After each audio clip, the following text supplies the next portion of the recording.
So, another interesting day. I was commenting upon the furore surrounding the Odyssey, Christopher Nolan's film, and I already posted something about that. But some guy says to me, he says, and I'm assuming he's Greek because of the way he said it, and it's something in his initials.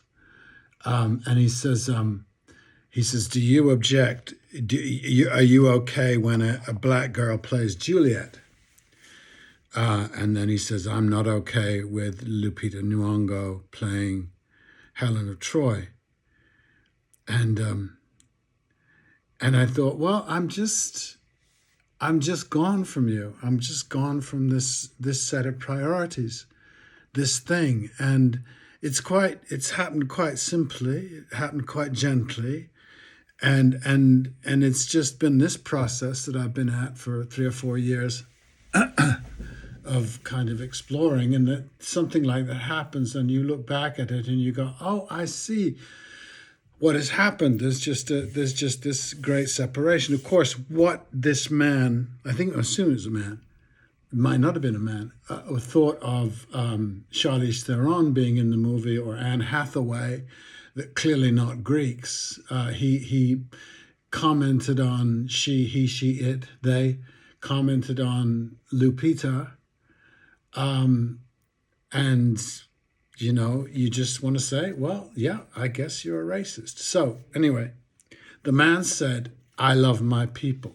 Only my people? I wonder, full disclosure, I really don't know what he means. Do I love my people? No, not all of them. No more do I love my people than I do other people, Hindus from India or Taoists from China and atheists from both. Were I to say I love my people exclusively, I should be understood by many people to be racist. Which is not why I don't love my people. I just don't love my people exclusively.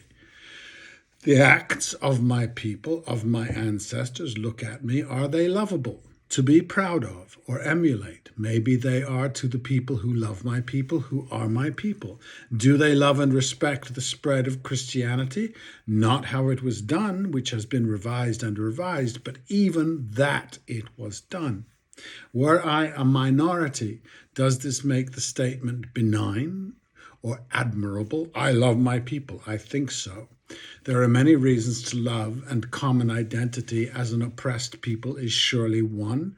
Or you would have some sort of feeling, I'm not sure that it's love, but let's call it that. At least that's what this man stated. At least till you're not oppressed within. What does an adult do with oppression? Resist as a member of the generally oppressor group. I don't love my people exclusively. I have a get out of love free card. When you find nothing to resist, resistance becomes devilry. Rebellion is satanic to my people. The behavior, culture, and policy the Nazis looked to for inspiration and method was committed by men, a culture, a religion, and a society we still glorify. Mine. How old was Sally Hemings is a good place to start. Mixed discovery doctrine, manifest destiny, Zionism, settler colonialism, Nazism, and American and European imperial exceptionalism, and you see a legacy that will take a lot of dismantling. Not all the same, but all connected, and the singular God belief lingers around the well of these depravities. If you don't look there, you will see nothing. Hanging on to the idea that we have some goodness that the rest don't, that people who don't live or love like us are wrong, is misguided and no doubt biblical, essentially biblical. It is clearly impossible to think that others' stories, the myths they believe in, are equivalent to ours, and there's the rub. Our beliefs are unadaptable. The heathens in the jungles of South America could make Christ fit their system. The opposite did not happen. Ours are the absolutes. Are we reassured, therefore? Apparently not.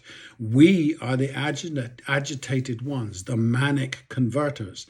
The attempt, even in good faith, to convert the world is a high and criminal arrogance. The commanding influencer, or the influential commander, the knower of more than we do, the holder of secrets, the defender of myths, the one above, the one who watches, is our conclusion.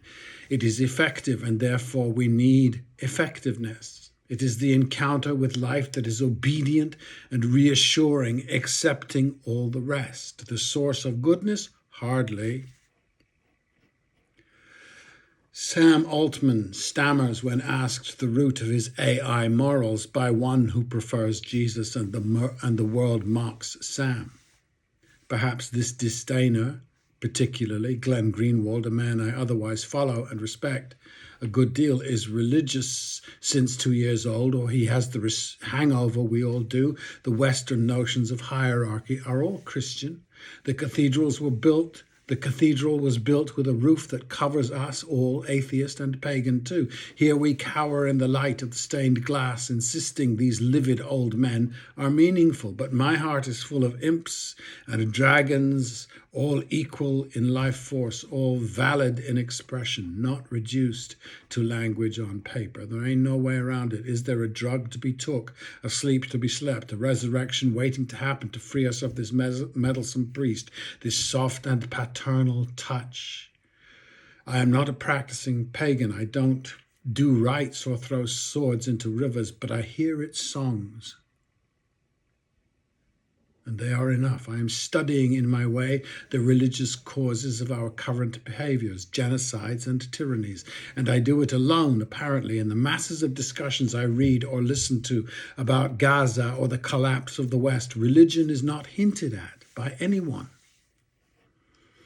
I don't think it's any taboo, except that a vague belief in God and not going to church belief begs them that speak to not judge lest they be judged, I guess. So the elephant is ignored, and Tucker, Marjorie, Candace, and Charlie are just conservatives when they are all devout Bible thumpers. I've tried to think about it, put myself in those fishermen's shoes, and I cannot. A supreme male God, and a book of rules, or books, and the three sects who acknowledge their brotherhoods but find Satan in each other. I cannot take it seriously.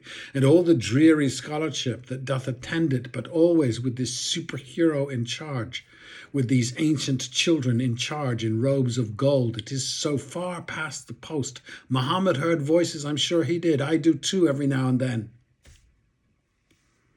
And each iteration of God arrives when the people we love are in crisis. And so a generic therapy is created, a book of rules that will make those pounds